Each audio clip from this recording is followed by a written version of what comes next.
Deputetja e Kuvendit të Kosovës Duda Balje ka ndërmarrë një hap ligjor kundër analistit dhe profesorit Sadri Ramabaja, duke e paditur për shpifje pas deklarimeve që ky i fundit ka bërë në një emision televiziv.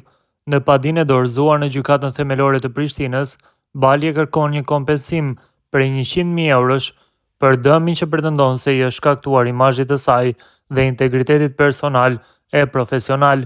Sipas deputetes Balje, shpifja lidhet me një deklaratë të bërë nga Ramabaja në emisionin Debat Plus, i transmetuar më 7 prill të këtij viti në RTV Dukagjini.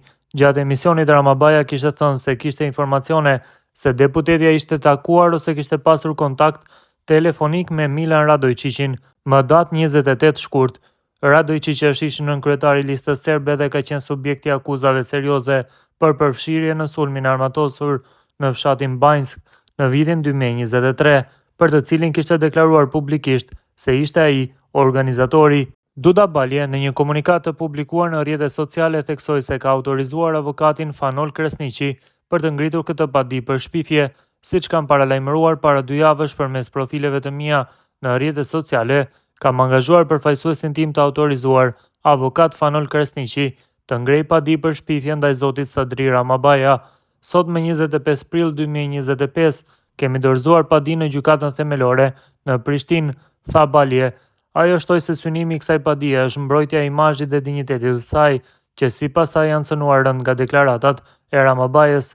Balje shpreu shqetësim se deklarimet të tilla publike të pambështetura në fakte dhe që përmbajnë insinuata të rënda kanë ndikim jo vetëm tek ajo personalisht, por edhe tek familja e saj. Ajo thot se është ndjerë e shqetësuar dhe e goditur emocionalisht nga këto akuza. Në reagimin e saj publik, Duda Balje thekson rëndësinë e përmbajtjes në deklarimet publike dhe respektimin e dinjitetit të tjerëve. Lutemi që të gjithë qytetarët të përmbahen nga deklarimet, posaçërisht deklarimet publike me të cilat mund të shqetësojnë apo dëmtojnë të tjerët, sikur në rastin tim, thot deputetja.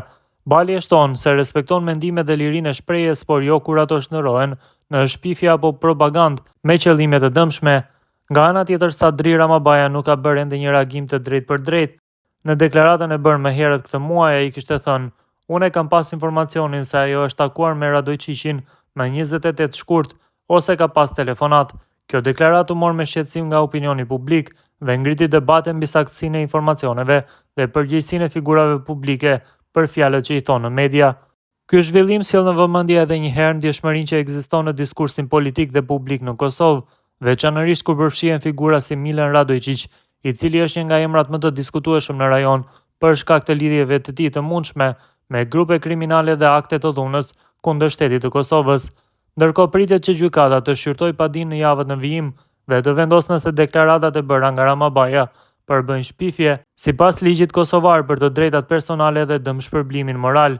Rasti Balje Ramabaja mund të shërbejë si precedent për mënyrën se si diskursi publik dhe liria e shprehjes trajtohen në raport me përgjegjësinë ligjore për deklarime të pambështetura.